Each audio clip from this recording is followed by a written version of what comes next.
नमस्कार, मैं ऋषि शर्मा। आज हम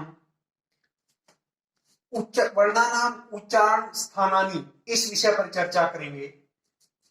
वर्णानाम उच्चारण स्थानानी यानी वर्णों का उच्चारण स्थान। इसको हम पाणिनि व्याकरण में जो सूत्र दिए गए हैं उनके माध्यम से समझेंगे। जैसे पहला सूत्र दिया हुआ है अकुह विसर्जनीयानाम कंठे, दूसरा है ई चुईशानाम तालु, तीसरा है ऋतुषाणाम मूर्धा, चौथा है ऋतुषाणाम दंता, पांचवा है उपोद्मानियानाम ओष्ठौ, छठा है यम गणनानाम नासिका चे, सातवां है ए दैतो कंठतालु, आठवां है ओ दौतो कंठोष्टम, नौवां है वकारस्य दंतोष्टम, दसवां है जीवामूल्यस्य जीवामूलम, 11वां है नासिका अनुस्वारस्य। अब इससे पहले हम कि संस्कृत में स्वर को क्या कहते हैं अच और व्यंजन को क्या कहते हैं हल। संस्कृत में स्वर कौन कौन से हैं?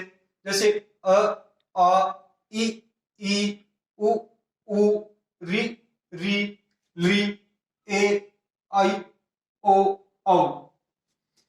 व्यंजन जैसे 5 वर्ग होते हैं हमारे, प्रत्येक वर्ग में 5 वर्ण होते हैं। जैसे क वर्ग, च वर्ग, ट वर्ग, ट वर्ग, प वर्ग। पहले वर्ग में क, ख, ग, घ, ङ, च वर्ग में च, छ, ज, झ, ञ, ट वर्ग में त, थ, द, ध, न, त वर्ग में त, थ, द, ध, न, प वर्ग में प, फ, ब, भ, म। इनको उदित व्यंजन भी कहा जाता है, स्पर्श व्यंजन को। फिर आते हैं कि अंतस्थ। अंतस्थ को क्या कहते हैं यण, और उष्म, उष्म को क्या कहते हैं शल। य र ल व ये क्या है हमारे अंतस्थ व्यंजन, और श श श है ये क्या है उष्म व्यंजन। अब हम उच्चारण स्थान किसे कहते हैं? मुख विवर के जिस भाग से जो वर्ण उच्चरित होता है अथवा बोला जाता है वह भाग उस वर्ण का उच्चारण स्थान कहलाता है। किसे कहते हैं उच्चारण स्थान? मुख विवर के, हमारा जो मुख विवर है, मुख विवर के जिस भाग से, यानी मुख विवर के अंदर अनेक भाग हैं, जैसे कंठ है, तालु है, दंत है, ओष्ठ है। इन भागों से, इन भागों में जिस भाग से जो वर्ण बोला जाता है या उच्चरित होता है वह भाग या वह स्थान उस वर्ण का क्या होता है उच्चारण स्थान होता है। जैसे एक उदाहरण देते हैं, जैसे क का कंठ, क किससे उच्चरित होता है कंठ से। फिर हम इन सूत्रों पे आते हैं। जैसे पहला हमने बताया कि अकुह विसर्जनीयानाम कंठे। ए का यहां मतलब है कि अ और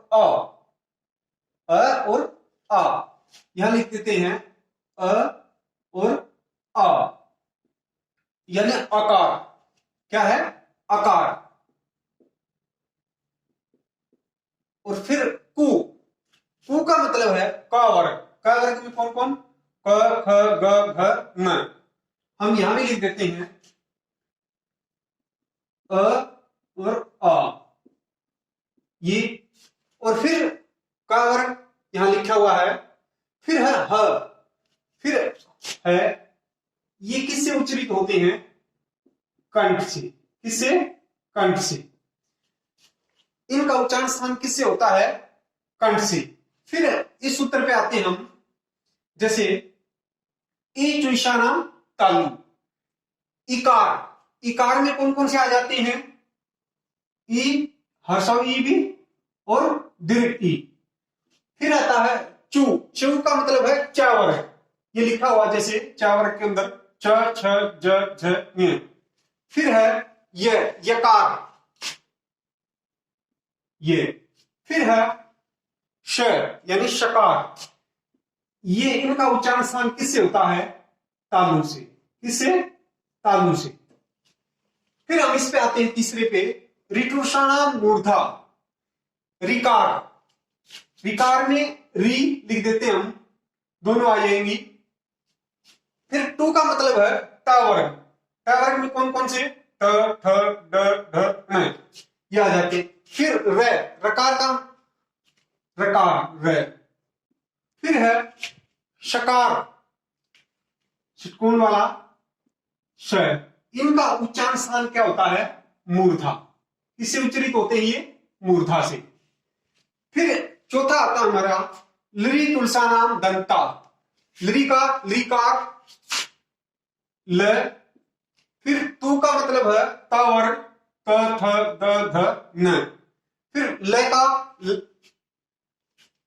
ये लृ, फिर ल, फिर शकार दंत से, इनका उच्चारण स्थान किससे होता है दंत से, किससे होता है दंत से। फिर आता है हमारा पांचवा उपमान्या नाम ओष्ठम, उकार उ दोनों हर्षा उ भी और दीर्घ उ भी। फिर पू का मतलब है हमारा प वर्ग से प फ ब भ म। फिर उपदमानीय, उपदमानीय क्या होता है कि उपदमानीय क्या होता है, ये ऐसे होता है प और ये फ, प और फ से जब ये क्या होते हैं आधे विसर्ग होते हैं, जब इनसे पहले प से पहले ये आधे विसर्ग हो या फ से पहले हो तो उसको क्या कहेंगे हम उपदमानीय। इनका उच्चारण स्थान किससे होता है ओष्ठ से, किससे ओष्ठ से। फिर आता है यम गणना नाम नासिका चे, जो पंचम ध्वनियां होती है हमारी अपने वर्ग के अंदर तो इनका उच्चारण स्थान होता ही है, जैसे न का कंठ में भी होता है, य का तालु में भी, अपने वर्ग के अंदर तो ये उच्चरित होती ही है। इसके अलावा इनका नासिका होता है, जो पंचम वर्ग की ध्वनियां होती हैं, जैसे हमारी ये न, इनको क्या कहते हैं, इनका उच्चारण स्थान किसके होता है नाक द्वारा, यानी हमारी नासिका के द्वारा। पंचम प्रत्येक वर्ग की पंचम ध्वनि क्या होती है का उच्चारण नासिका से होता है, किससे होता है नासिका से होता है। तो फिर आते हैं हम 7 नंबर पे एक दैतो कंठ तालु, ए और आई, यानी ए का और आई का उच्चारण स्थान किससे होता है, एक तो ये ए और एक ये आई, ये दो से मिल संयुक्त स्वर होते हैं, ये किससे है अ जमा ई से क्या होता है ये दोनों भी आ जाते हैं, और अ जमा उ से ये दोनों ओ और अ आ जाते हैं, अ जमा ई से ए और अ आ जाते हैं। तो यदि अ को हमारा उच्चारण स्थान कंठ से है तो कंठ और ई का किससे है तालु से है, तो इन दोनों को मिलाकर के क्या हो जाता है कंठ तालु से, इनका उच्चारण स्थान ए और अ और इसका किससे होता है कंठ तालु से होता है। फिर हम 8 नंबर पे आते हैं ओ दौतो कंठोष्टम, ओ और औ, यानी ओ और औ, इनका स्थान भी इसी प्रकार ये भी संयुक्त स्वर हैं, अ जमा उ ये औ बनते हैं। अ का यदि हमारा कंठ से है और उ का ओष्ठ से है तो इन दोनों को मिलाकर ही क्या बन गया है कंठोष्ठ, किससे होता ओ और औ का कंठोष्ठ से, किससे कंठोष्ठ, और इसका कंठ तालु ये लिखना भूल गए कंठ तालु से। 9वां हमारा वकारस्य दंतोष्ठम, व का यानी व, जैसे इको यणची में ऊ से व बनता है, ऊ का क्या होता है दंतोष्ठ, क्या बन जाता है इसका व का किससे होता है दंतोष्ठ से, दंत और ओष्ठ दोनों को मिला करके। फिर जीवामूल्य से जीवामूलम, जीवामूल्य क्या होते हैं जब क और ख से पहले क और ख से पहले अर्ध विसर्ग यानी आधे विसर्ग का प्रयोग होता है तो वो क्या होते हैं, जीवा मूल्य होते हैं। इनका कहां से होता है, जीवा मूल से, जो कंठ से नीचे जहां जीवा स्टार्ट होती है वहां से जीवा मूल्य।